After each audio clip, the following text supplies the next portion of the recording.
for most Aces fans. This is probably realistically what you've been looking for from the Gold Mamba all year long. But sometimes the perfect timing is always really when the playoffs is right around the corner.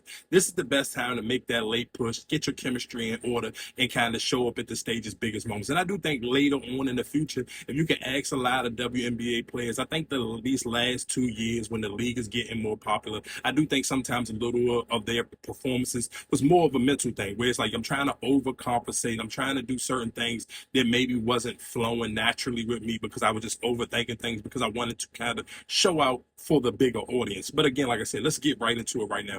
With the playoffs being right around the corner, so that means a huge game is coming up on Friday, and that's the Aces versus the Mercury. Before we get right there, guess that last night's game against the Liberty was a big one for the Aces. Of course, this was off of a back-to-back for the Liberty, but I mean, they kind of got the sparks right together. So, I mean, I don't want to hear that as an excuse, and I do understand a lot of Liberty fans will say, well, we didn't have Breanna Stewart. Cool. You still got a finals MVP, a league MVP in Jewell Jones, and you still got Sabrina. But cool, if that's the case and that is what the tears you want to cry, I'm not mad at no Liberty fan for using those tears. Cool, do your big one.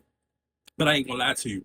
I think this was the most complete game from the Aces, and I think the Aces, this is a good look because this wasn't like a crazy A'ja Wilson game. Like, this was a cool A'ja game. She still got a double-double, but it wasn't something like, oh, she's doing historic video game level numbers, and you still found the way to win. Because I do think that battle between her and JJ was phenomenal. I'm talking about blocking each other's shots, going head to head, going right at each other. Like, there's a lot of time. Go watch that game, or even go if you got to go look at the highlights. There's a lot of Jewell Jones and A'ja Wilson back and forth that entire game. And neither one of them had like a crazy stat line, but I think they kind of just eliminated each other because both of them were playing solid defense on each other and was allowing their teammates to kind of do what they needed to. And like I said, man, this was a good game. This was a big game for the Aces, and I do want to see. Now they are on a 5-game winning streak, so I do kind of want to see how they will close this season off because this is one of those teams. I think you kind of hear people jokingly say any team with A'ja Wilson on it is a deadly team, but I think any team with A'ja Wilson and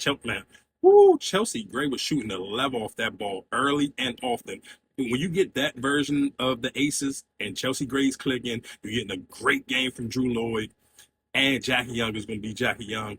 I do think this is a dangerous team to want to match up against in the playoffs because they may burst a bubble on a team that you may